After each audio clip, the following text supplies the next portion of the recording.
6, public comment period. I have one lady signed up, Miss Nina Scripps. Correct? Nina. Excuse me, Nina. You can come forward and address the board. This subject is dog attacks.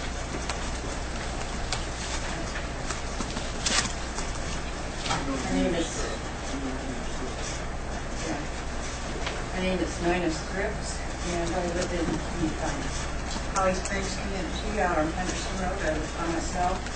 I have 2 dogs that are Australian Shepherds, and those dogs are...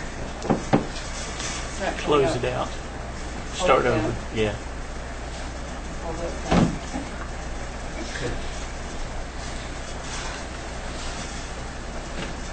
It's not going to work. Bobby, come see if you make it work. Make it work, Bobby. We need to put Bobby on stage. Yeah, no kidding. Seriously. Everything we do, we can't get away with There. Thank you. I have 2 dogs that are Australian Shepherds, and their basic thing in life is to protect my property. Well, a few weeks ago I came home from town, and the neighbor dogs followed my car up to my house, and they started attacking my dogs, barking at my dogs, and my dogs instinctively chased them off the property. And a few weeks later, it just kept escalating. They kept coming more and more often and barking, getting more aggressive, until one evening, I took some pictures. You'll see the dogs barking at my dogs. I'm not sure if I dare touch this in for a while. This is the dogs attacking my dog before the actual event. And then on April 25th, they came onto my property again, wrestled my dog to the ground, and tried to kill him.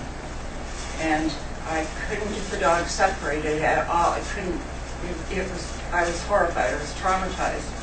And I hollered to the neighbors who owned the dogs, and the lady came out to try to help me separate the dogs. We finally got them apart. I put my dog in my car, because by now they were down the hill onto the road. And I put my dog in my car and brought the dog up onto the porch. And her dogs were circling my house. They were determined that they were going to kill my dog. And I'd never seen dogs do like this, so it was startling to me. I was so scared that I called 911. And 911 had animal control call me back that night. It was like 9 o'clock or something like that on Saturday night. And I told him exactly what happened. He said, I'll be out in the morning and we'll put a stop to that. We'll make sure that these dogs are confined 24/7 because they're dangerous dogs. And you can see by the pictures that these are some of the wounds before he had to have surgery and after surgery. He was in the hospital for a full week. And the bottom line is that here it is from April 25 until now, which is 2 weeks plus. Still nothing's been done.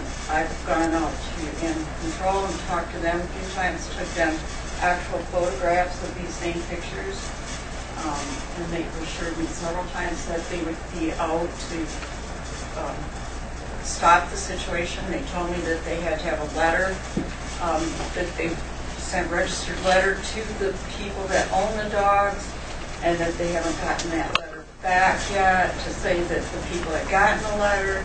And the bottom line that I'm feeling right now is that I cannot step out onto my porch even without these dogs coming after me. I have pictures, photographs of them coming after me now. They're trying to attack me when I haven't done anything to them. And I wonder why it's illegal for me to shoot the dogs or destroy the dogs or put the dogs down, whatever needs to be done to get these. This is the dogs today. At 3:30 this afternoon, they were still at my house. And they come, and now I'm scared to even come out of my house to go to get in my car, which I have to go to my car, drive down to the kennel, the dog kennel, to feed my dogs and give them any medication because they're so aggressive, and I'm scared of what they're going to do to me. And Bobby, I'm not real sure that I know how to get to that. Escape. Did the animal control come the next day? I don't know. They come to my house. I don't have any evidence that they were there. But then here's what they do now. My dogs are confined in the kennel. And this happens several times a day that they're carrying on like this. And once they see me, they turn and they come toward me. See how he's doing that? And he comes barking at me. And so I can't go out and work in my yard. I'm scared. And I mean, why it's okay for these dogs to run free and roam, and it's not all right for me to do anything to stop it. It's against the law. I have 3 vacation rentals up the road from that, and a lot of times my guests, and so that brings revenue into Macon County. You know. Can you replay that? Bob, Can we play that? Maybe. Hit the play. I don't see if the dogs had collars. Yeah. Did they have collars? Is it illegal to shoot a dog that's attacking on your property? Shoot up and shoot him? If I shot them, then what is going to tell the neighbor? That it's okay for them to shoot my dog, that they have to walk around there? I don't see them. That brown You one. see them? You see Well, them? one of those pictures in the brown one, the big plane. The big one? The big guy? One of them had a collar. Oh, here's some pictures. She's got- I don't think, yeah, I got How long has this been going on? When did they Since the start end it? of March, they started coming to my house and started carrying on like that, but it was April 25 when they tried to kill my dog. That was the date. And so that's been 2.5 weeks. And it's not that I haven't tried to do something different. Somebody gave me some red pepper spray. I sprayed that at the dogs. That makes them more angry at me. It gets worse. It's escalating. So that today, when I came home, and they followed me home, they followed my car right up, and I had to sit in the car until they were far enough away that I could run to the house. Yes, it was over $1,000 for the damages done, and he had to stay at the vet for a full week. Have the neighbors always had these dogs? No, they haven't been there too long. I don't know when they got the dogs, but they Don't aren't. matter. It is what it is. And there's actually 4 of them. 2 are the ones that mostly you see, but there's 2 little chihuahuas that you follow up. And now one of them has been attacking my black and white little female, and they're going at it. And if my dog gets out, I don't even know what she would do to the chihuahua. They're hating each other. So it's getting worse and worse. Every day it gets worse. And if I try to do something, that makes the other dogs more angry. So I've stopped even trying. You spoke to the county manager, though? I Yes, talked with spoke this with man, Mr. Scripps, with Ms. Scripps. and I spoke with this man on the phone. And on our last conversation, she informed me a little bit about what was going on, and I think that was on Friday, maybe last Friday, that we spoke on the Last phone. week, because I sent you some And pictures. you sent me some pictures, and it was my understanding that, just as Ms. Scripps said, you were awaiting animal control That's right. to hear back from the certified letter. Because the certified letter, I was told, was sent out a week ago, Monday. So that would be 10 full days now since they sent the certified letter to the dog owner. board's information. She and I have been in contact, and also last Friday, I went to see Mr. Cook and asked him if he would come tonight and share, update the board on what the process is. Each year, he's gone down the line a little bit, but there's procedures you have to go through. But we have talked since I'm the liaison to this, and it's a mess. But she has the opportunity to tell you what's going on and share with you what he's done and how he's working. I'm kind of concerned too that if some of my guests were to just take their dogs for a walk down the road and their dogs were attacked like mine was, what would happen as a result of that? I mean, then I would be liable for it.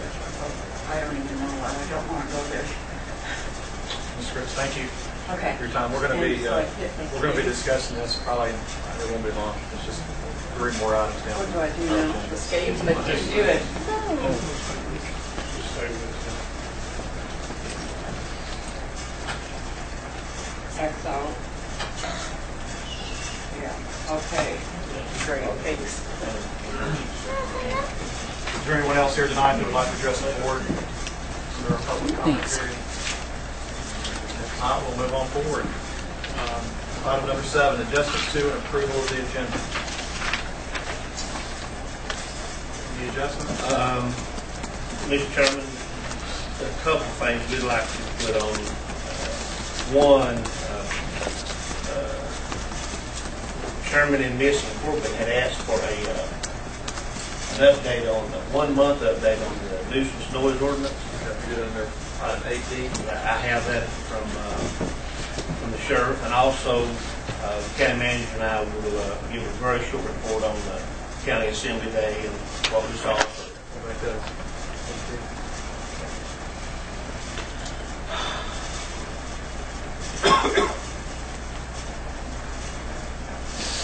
Any other items? Entertain a motion to approve the agenda. So moved. A motion second. All in favor? Item 8A, work first elected county plan. Our social services director, Jamie Kinsey. Thank you. If I could, before we start that, introduce our new Macon County DSS Director officially July 1st, Patrick Bettencourt. Patrick comes to us most recently from Union County DSS, where he was program administrator for child welfare or children's services, excuse me. Prior to that, 10 years at state office writing child welfare, children's services policy, child protection, and then 10 years prior to that in Franklin County DSS. So he's had links to Franklin. Patrick, welcome to Macon County. We're happy to have you. Mr. Chairman, I was fortunate to be on the committee that interviewed and went through the process of hiring our new DSS director. And Ms. Bettencourt, luckily, the first go around did not apply. He felt like his job in Union County, for some reason, was too important, I think. But we're certainly glad he applied now to Macon County. We all know Jane Kimsey is a hard act to follow. Patrick, we think you can do it. Patrick did real well in the interview process. I think you'll be a good fit for Macon County. And welcome, Patrick. We look forward to working with you. Thank you, Commissioner. I appreciate that. Okay, if you don't mind, just for my reference, if not everybody else's, can you give us a little information on how he was hired? The process and how it works. Well, we are a county administered state supervised department, so we have to meet minimum qualifications under State Office Personnel Act, which the Board of Social Services, the actual hiring board, the Director of Social Services. We have 3-member board, so they are the ones that actually make that decision. They did reach out to other community members to try and help with that assessment process, recognizing that we can learn from everybody and we want to make sure we fit for the community. So I think they had 6. They invited a few more, but there were 6 actually that participated within that interview process. That's great, yeah, that's interesting. So thank you for making us.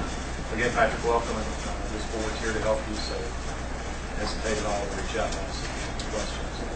Need any assistance, we'll lead you right to the I've told him that the average tenure is around 20 years, around or 30, or like 26, 25, 22. It's been, Dorothy was on for how long? Dorothy was 25.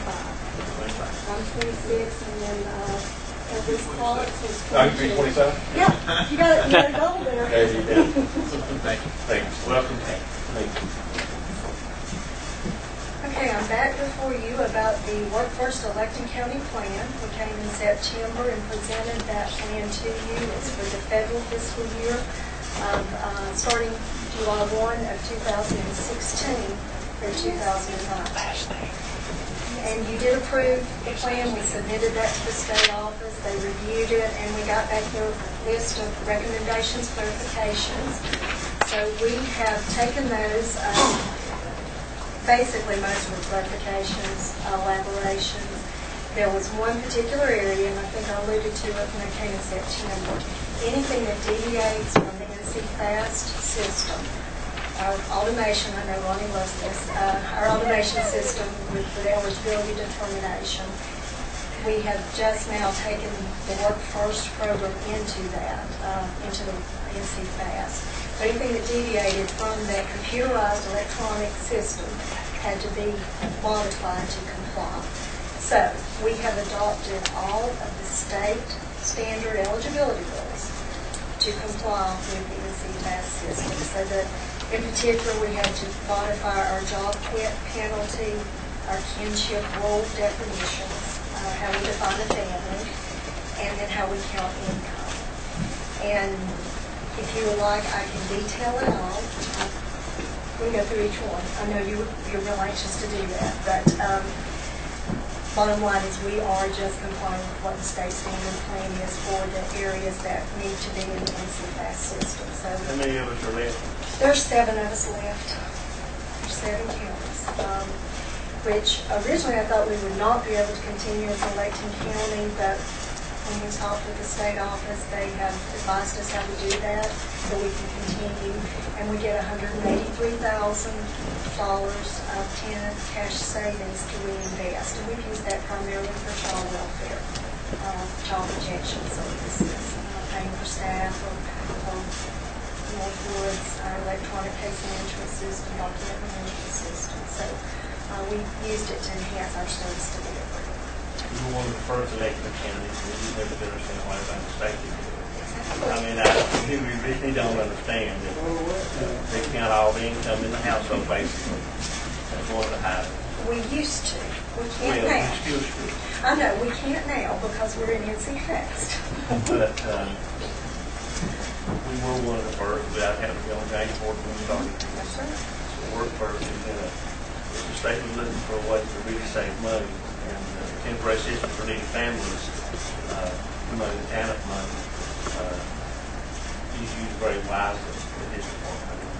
And it's really needed. So, again, James, thank you for jumping through the hoops again. Well, and what was good for us is they've adopted a lot of the things that our county and other elected counties have piloted for the state.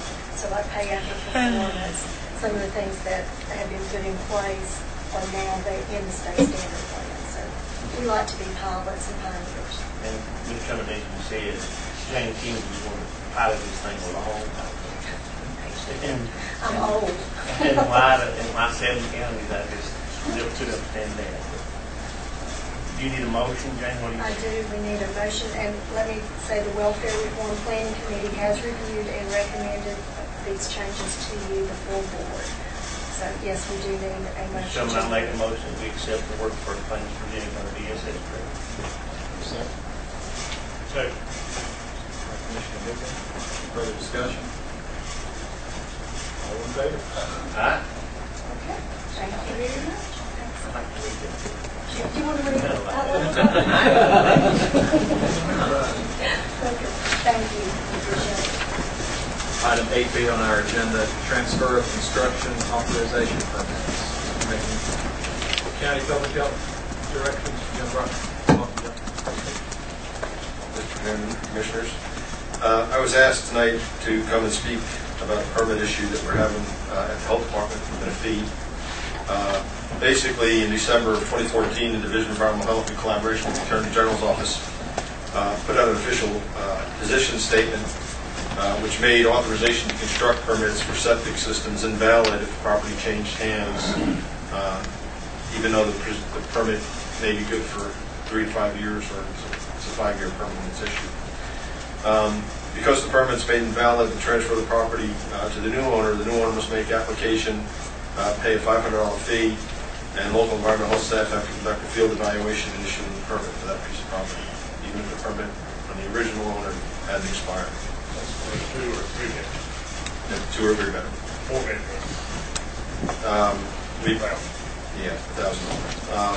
We've been given, we're getting a lot of pushback, as expected, from the property owners on this for 2 specific reasons. One is the fact that the permit is invalid one day, or is valid one day and invalid the next, just due to a transfer of property ownership. And the second is the requirement of the $500 fee. I've spoken with the State Division of Public Health, Environmental Health Section, and according to them and the Attorney General's Office, we can't deviate from the rule and must perform our due diligence on the property, which means that we conduct a review of the original site plan and do a site evaluation before issuing a new permit. What we're asking here this evening is if we could waive the fee for this action. The permit, we're not talking about thousands of permits, we're talking about a handful of permits. We may have done 5 since December, but it's causing a lot of issues, a lot of work, a lot of heartache among property owners in the county. But what we want to do is ask if we could waive the fee if there's no change in the site plan and no proposed facility plan. If there has been a change in the site plan or the proposed facility, the permit becomes invalid anyway under the law. So we're requesting if they've got a site plan and they haven't changed their proposed facility, that we do our due diligence, but we don't charge the fee. But the second thing is that this impact only those permits issued before the decision was formed. So if somebody makes a decision to go get an AC permit knowingly that the property is going to transfer hands in the next 6 months or the next 5 years, that we not waive the fee for those individuals. But we're talking about people who have a valid permit today, who paid the $500, who sell a piece of property, so the property transfers from Jim Berkner to Commissioner Beal, and now Commissioner Beal has to pay $500 for us to go out and do the same evaluation in the same site with no changes. So we're asking for a motion to approve a waiver to the $500 or $1,000 fee, depending on the size of the system. And as I said, it's there's not a lot of these we don't think. But there potentially could be if long starts picking up. Sir? How long has this fee schedule been in effect? Fee schedule's been in effect since before I came. Before prior to $500 fee? Yeah. That fee schedule's been. The problem is it's an interpretation of a rule that exists that half the counties in the state were interpreting it one way, and the other half were interpreting the other way. We were interpreting as if property changed hands, that authorization to construct permit changed hands. Will we be retroactive to these folks that already paid a fee? Well, I need a little bit of information. I think we're not going to embark on anything. Is this a fee that is being charged pursuant to ordinance or pursuant to rule of the state of North Carolina? Ordinance. By ordinance? Ordinance. By ordinance, you can't waive it. You're going to have to take action to amend the ordinance. What about the retroactive? The retroactive part is something that you could address by virtue of the amendment that you make. You can't waive something that is required by ordinance. This is You'll have to change the ordinance. As an ordinance, we're talking about the health department's fee plan. That's what we're talking about. But what I'm trying to get a handle on was that established, that fee plan established via ordinance or by resolution. If it was done by resolution, that's one thing. If it's by ordinance, you can't just take care of it here exactly. Resolution being voted of the board or a simple vote of the board is oftentimes the way. It's resolution. Resolution. We adjust Or those. ordinance. Yes, We make adjustments to those fees by resolution. by resolution. Yes. If that's the case, then I think it could be. And this is a fee that we've not charged in the past. Not, I mean, though the rule is interpreted one way by half the counties and interpreted another way by the other half of the counties. It wasn't until the environmental health section of the state approached the Attorney General's office and said, we have a majority. This is what they're doing. Therefore, let's do it across the board. And that's how this came to be. Has any Macon That's how County that citizen was paid the $500 that day? Yes, we've had a handful that have paid $500 since December. And the thing was, the position statement was by a branch division head down there. And she said the position statement was based on her interpretation of the intent of the legislature. So the legislature now has clarified their intent by House Bill 760. That's already passed the House of Representatives. It's in the Senate Finance Committee now. And the legislature made it very clear. Well, we're waiting for the animal control. Item 8C, update on animal control policies and procedures. Animal control director, Mr. John Cook. Dr. John. Thank you.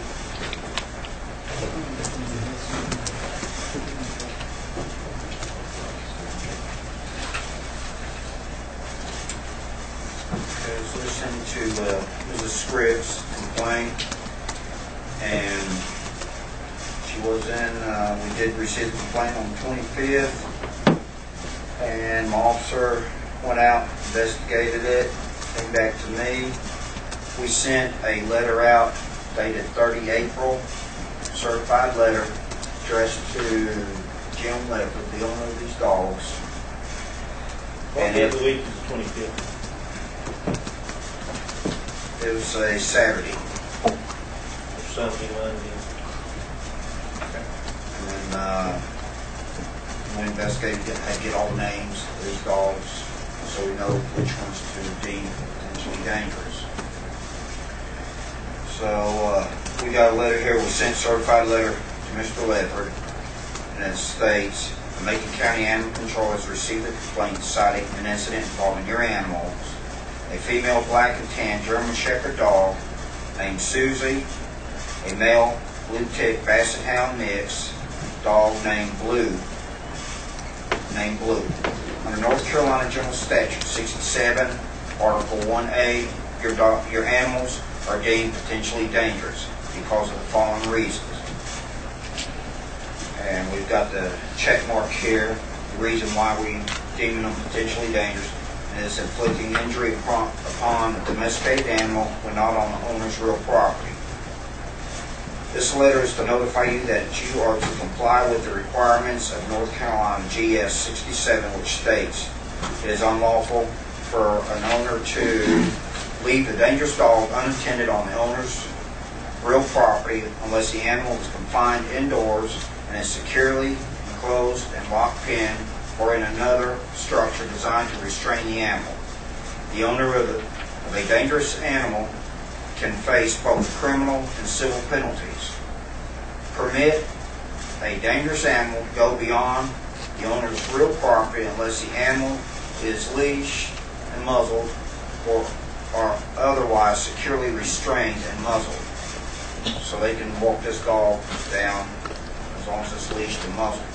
If the owner of a dangerous dog animal transfers ownership or possession of the animal to another person, the owner shall provide written notice to the authority that made the determination under this article, stating the name and address of a new owner or possessor of the animal. 2, the person taking ownership or possession of the animal, specifying the animal that is dangerous behavior and the authority's determination. Violation of this action is a Class 3 misdemeanor. The owner of the dangerous animal that attacks a person and causes physical injury requiring medical treatment in excess of $100 shall be guilty of a Class 2 misdemeanor. The owner of a dangerous animal shall be strictly liable in civil damages for any injuries or property damage the animal inflicts upon a person his property, or another animal. The owner may appeal the determination by filing written objections with the county health director within 3 days. Then the appellate board shall schedule a hearing within 10 days of filing of the objection. Any appeals from the final decision of such appellate board shall be taken to the Superior Court by filing a notice of appeal and a petition for review within 10 days of the final decision of the appellate board. Appeals from the ruling of the appellate board shall be heard in the Superior Court Division. The appeal shall be heard de novo before a Superior Court judge sitting in the county in which the appellate board rules is being appealed is located. Sincerely, John Hook, and then a sign. We got a notification in the mail today that he signed the green receipt on the 9th. So we received today that he did receive this letter. And when Mrs. Script mentioned that these dogs are still out today at 3 o'clock, apparently he has failed to comply with this letter. So we will be paying a visit tomorrow with magistrate will be issuing warrants due to the fact that he's not complying with this. Set a court date, he'll face a judge. Can you pick up that dog? Dogs are considered personal property. Now Mrs. Scripps does have a right, to protect herself and her property. I can let it go at that part. She has a right to protect herself. But the law does allow that. Does the health director tied to this? This is the first I've heard of it. The ordinance, the way the ordinance is read, any investigation of that nature is supposed to be in collaboration with the health director. That's one point. The second point is that this could have been referred or should be referred to the Dangerous Dog Board, which I'm the chairman of, and Robbie Collins, and I'm assuming Mr. Shields is the liaison to that Dangerous Dog Board, because we can have a meeting pretty quick and make a decision as to whether the dog is potentially dangerous or not. And if it's declared a vicious animal, and if it's declared a vicious animal because it's inflicted an injury on another animal, not even another animal, we can pick the dogs up. Can you do that without a meeting? Can this board have that authority to do that? Well, so you. Excuse your one of your commissioners for 30 seconds. We'll have a meeting. I do what? Excuse one of your commissioners for 30 seconds. We'll have a meeting because all three of us watched the evidence on the TV just a minute ago. Yeah, we've seen all we 30 seconds. Is that good to you, Mr. Smith? Oh, yeah. You're in charge. You're having a meeting. We don't have a forum to vote on anything. Well, you got no, this is a dangerous dog. This is a dangerous dog. We have 30 second recess. No problem. You're going to have a meeting. Well, hang on. But these dogs need to be picked up tonight.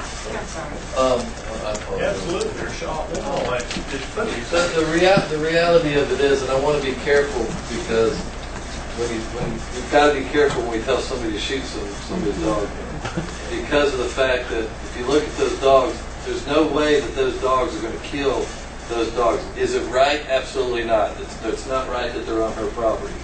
But in a court of law, when somebody goes up and shoots somebody's dog on the outside of the fence, where there's no way possible for that dog to get inside that fence to kill that, you're going to end up getting somebody in trouble if you tell them. What I was referring to is if those dogs come after Absolutely. her. Absolutely. Yeah, she has a right. Absolutely. If they come after me on my property one day. Absolutely, and I understand. They have to be in the act.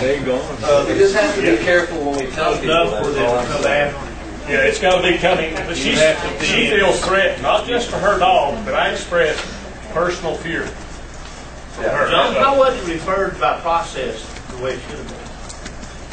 I wasn't referred to this committee and we could have this done. It took 4 days to get a letter out. It took 9 more days to get a response. So, but if you'd referred it on the 27th to the Dangerous Dog Committee, looked like we could pick them up on the 28th. So I wasn't referred. Why wasn't the process done the way it Usually when the health department jumps into this situation is when somebody appeals a decision. We're deeming dogs left and right, every month.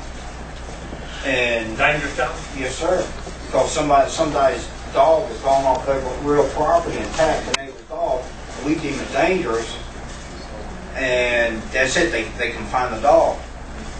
But when they jump in, it's when they appeal this decision. I believe there's a little They had 3 days, isn't it? And you can correct me if I'm wrong, when this thing was adopted, any dangerous dog had to go through the health department and had to go through this committee. Is that right or wrong? Any dog. First of all, this is a potentially dangerous dog. There's 2 different categories. You have a potentially dangerous dog and a dangerous dog. And there's a different set of rules for those. Someone has to declare it. Dangerous. That's right. And that's where it falls in the health department. That ain't a dangerous dog in the county. Well, yeah, that decision will fall on the health director, is the way the ordinance or Yeah. the law is I written. thought all dangerous dogs did. I really did. I think you know. There's a dangerous You animal, have potentially potentially dangerous. dangerous and you have dangerous. They define potentially dangerous, they can refer that animal. There's too many rules, because you have potentially dangerous, which they declare based on the fact that the dog has attacked somebody or another animal. It's when, it's the level of injury that's inflicted on the animal or unit that then raises it to another level. Different set of general statutes. When it's $1,000 more, then it's deemed different. It falls in a different category, the dangerous. So that's the Furthermore, that versus dangerous procedure dog. is in a large part governed by general statute rather than our local ordinance. Were there any calls out to this residence before the dogs ever attacked the dogs? Was there ever any problems with the dogs being on your property before the attack? Yes. Because under the nuisance ordinance that we established a long time ago, the dog nuisance, if somebody that has to be complaint driven, and I've not been in the animal control business for a few years now, but it has to be complaint driven.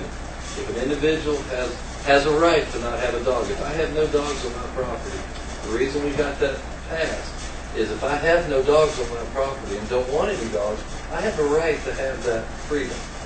But if your dog comes onto my property and I call animal control and I complain about that, then I have a right to be able to complain, have you come and warn those people that the dog is on my property to get that dog off my property. If that person is then required to keep their dog going. If that individual does not keep their dog going, then they can be cited for that as well, which probably would have helped before these dogs got attacked. And so that's something that we need to make sure that we go back and look at, because that's already established. We've not had anybody appeal it. It's held up. And when somebody is told, by law, you have to keep your dog up according to the county policy, and make sure you understand it's not the noise ordinance. We're not talking about that new ordinance that was put in. This is a totally separate thing, and it's been established a few years ago. I forget exactly how many, but The way 67.4 reads is that a dangerous dog, the definitions and procedures that a dangerous dog is one that without provocation attacks anyone with much serious injury, or is determined by a board to be dangerous. Potentially dangerous animal means a dog that a person or board designated by the county, which appointed the dangerous dog board, or municipal authority responsible for animal control being John, and John can declare him potentially dangerous. But when it's inflicted serious enough injury, there's a point where it either needs to go to the board or you have to take leave, and time goes by. You need to declare dangerous, potentially dangerous to the amount of injury that's occurred. Because I'd imagine your veterinary expenses is more than $100. Over 1,000. Yeah, so it's already exceeded most of the limits. Was the dog injured when you called animal control? Yes, the first they became more aggressive, but the night that they actually tried to kill the dog, that night I was so scared because these dogs were circling my house. They were determined to have blood. That's when I called 911, and that's when I talked to animal control. That was April 25. But they've been more and more aggressive to the point that my dogs would no longer, even on command, chase those dogs off the property. They were What we're so, trying to get you to make sure that our ordinance is working and our animal control department is working right. So did the animals have injuries on the 25th? Your animal? yes. Serious. Okay. Was that the It- first time you called? That's the first time that I called, was April But the animals 25. did have, your animals had injuries at that time? At that time, April 25 was the day that they were attacked. So the nuisance ordinance, animal nuisance ordinance wouldn't have assisted you, is what you're saying, because you didn't call and complain because the dogs were on your property and your dog hasn't been attacked yet. You called, they came on your property, the first time you called is when they attacked your dogs. They came several times for several weeks, and it just kept getting worse and worse. But you didn't call animal control? That's correct, because there Okay. was no recourse at that time. I mean, as far as I knew, Okay. there was nothing I could do, except to go to the people, and of course, you can see what's not happened in all this time, even though they knew they knew what was going on. When she came out that night to help me get the dogs separate, said, I can't do that. Who said that? So what do we need The to do? owner, the dog Oh, okay. owner. If I can make a recommendation Yeah. that tomorrow morning, John and I, the sheriff, and Mr. Shields wants to come, we have a short conversation to come up with a plan. To deal with it, that health department, or sheriff's office, either one. Is this thing going to take another 2, like it did to mail out the letter 4 days? Let's just say we don't wait till tomorrow. I mean, this has been an ongoing problem. We'll be issuing warrants tomorrow. Well, you got to go through the process. I think. We're arresting the wrong thing. Dogs should be arrested. Take it out of the way. Because you take those people and arrest them and put them in jail, that dog. Then the dogs will sit there and starve to The whole death. idea behind that original ordinance was it's the responsibility of the pet owner that owns that dog. They should be held accountable. They're the ones that are allowing that dog. And it explains it right in here. Anything this dog does, they're held liable and civilly. But are you going to pick the dog up too? You give them a warning. No, we just go pick the owner up. That individual needs to be told, you are required today to put your dog up. I'm going to arrest you for failing to do that. If tomorrow that dog is out again, I'm going to come back and I'm going to arrest you again, and we're going to put you in jail again. The next day, if the dog is out again, I'm going to come back and I'm In going the to arrest meantime, the you. dog's still running loose. This lady's still terrified. I guarantee before we leave, the other person will put that dog up. What happens? All you got to do is take a 30-second recess. We'll address this issue. We'll go take care of it tonight. Well, I'm Take care of the dog. With their health, their dogs are safe, they're in a lot. I mean, you know, they're pinned up. Right, Right I now, kenneled until the they go dogs outside for and their go own to the bathroom safety. tonight. Take a time out. Mr. Chairman, I recommend a 4-minute and 28-second recess. Like a So they can have their committee meeting and get this thing done. Because the reality of it is, if we wait till tomorrow and she takes her dog out to go to the bathroom tonight and it gets attacked, I can't, I don't take the dogs out at all. They stay in there 24/7. Once we've been notified, Sheriff, it's a liability. They stay in your kennel now, right? The dog. My dog, Just not have my to dog, fix it after. because I'm Once you've been scared. notified? Let's roll them. All right. We'll call our meeting back to order. And I guess we're looking for some advice from the dangerous dog. May have to yield to counseling. Dangerous Dog Board has declared these 2 dogs to be dangerous dogs. Where did this good stuff? Robbie's talking to her. Okay. Then we voted to Declare them dangerous dogs, and now the process will follow and kick in how you deal with dangerous dogs. By way of ordinance and by way of rules. Thank you. There's no further action from this board. We'll resolve that by tonight. Thank you. John, wait a minute, we got other stuff to go over. John, on some of these calls that I get regularly and all the other board gets regularly, first of all, why did it take 4 days to get a letter out? Why couldn't you walk over and hand the letter to them? Thank you, Richard. Well, you can do it with authorized signature. You can, my account will deliver thousands of them. I say, Michael, have you done? Well, that's pretty much what the procedure we've done for. It takes 4 days to get a registered letter out of your office. 4 days. That's all. I think it's actually got Saturday. But I'm counting, I'm not counting. And then, but the 27, officer, 28, 29, 30, but the letter without. but the officer investigated, because, you know, we can go, yeah, I can write down, it's going to be your dog dangerous. But we want to get, in the letter, we want to actually state the correct dog, the description, and then that's where the officer had to get the Had you found description. the name? Pardon me? Had you found the dog's name? When the officer We went have out, to have the dog's name. You definitely need to be able to identify these dogs. If you do not properly identify them, you cannot The officer just had to, he's going to identify the dog. yes, sir, but then if it ends up in a situation right now where it's going to a court, and you get the attorney and say, okay, which dog did you deem dangerous? Then you have to be able to pinpoint which dog. You just can't say, well, their dog there. Would they You not have show to the describe dogs it. that were dangerous? Pardon? Your officer wouldn't show the dogs that were dangerous? I'm not sure she has the pictures. No, I'm talking about the people that own the dogs. That's who we should talk to. Do they not identify the dogs that the lady was talking about? Yes, To your sir. officer? Yes, sir, because they said it was, that was Part their of the dog there. investigatory process. We still took 4 days to get a letter out, and then, so they didn't respond until, that's what bothers me, John. You got 2 weeks here of nothing. Of nothing happening. Right? And you got a citizen that's, you know, terrorized their own place. So is that the norm? What do we do to fix that? What ideas do you have? I mean, for 2 weeks, this they live like that, it's uncalled for, in my opinion. I mean, I don't know what the answer is, but I got a suggestion. Is that you take the letter and hand it to them.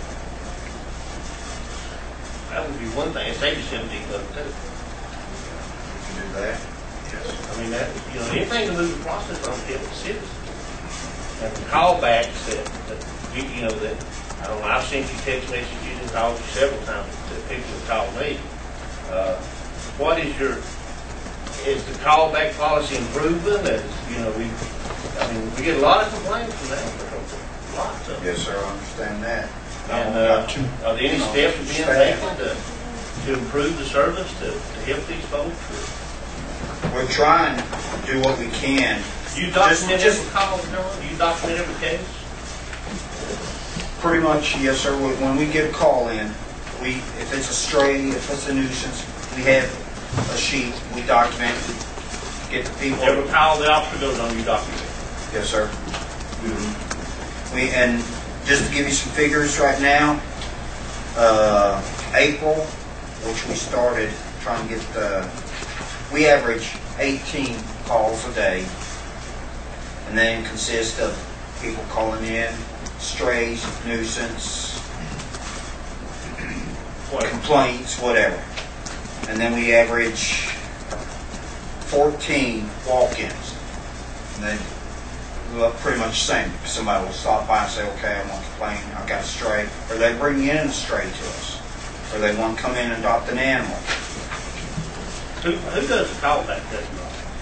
Who calls the citizens back and everything? On the answer machine?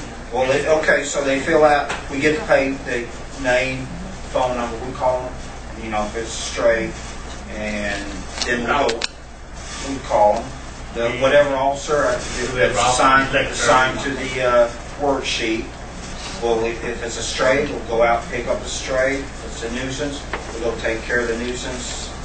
The complaint. Do they have a collar on each stray? Pardon me? You don't have a collar on each stray? Yes, sir. And if it does have a collar and it's got ID, then we take it back to the owner. So we have to. You know, I know we get a lot of complaints that we pick up these dogs that are strays, and we pick them up because when somebody calls it in as a stray, we take it, we consider it a stray. So if we pick a dog up and it's got no ID, it's got a collar but no tags, ID tags, then it comes to the shelter. The owner comes and claims this dog. It's going to cost them $25 to get it out of jail. And then they take it back home and let it loose, whatever. And then we get another complaint because they say dog is, run the neighborhood and cause some problems. And then we get people that say, well, why don't you just kill this dog? Or take it, pick it up, kill it, don't return it back. By law, I have to take this dog and return it back to the owner. If I know who this owner is, I have to return it to the owner. A lot of restrictions. I've learned a lot tonight. Process. And we give them 10 days to come claim this dog. If the dog's not claimed within 10 days, then it's put up for adoption. And if it's not adopted within X number of days, then we euthanize it. I think there's a whole lot, there was a big gap in it's still big. But I think the relationship between Main Society and you and Mr. Bruckner, make sure we're on the same page. I think the page or two got missed maybe on these last time. Well, not necessarily. I think if the Dangerous Dog Board wants more business, the book can certainly give them all the business they want. There's a judgment call being made at Mr. Book's level. He's making a judgment call that this is a potentially dangerous dog. Now, if the Dangerous Dog Board wants him to look at the possibility of this also being declared a dangerous dog, very much following the procedure that was done this evening, you can request John to, as a matter of course and routinely, advise you of each and every one of these cases. And he can email you every time he gets them. Appreciate what you do, John. Frustrating job. Can't please. We try to do what we can. Just 2 officers that cover 516 square miles. 2 officers, including you. So be 3, including me. Thank you. Okay. Thank you. Move on to item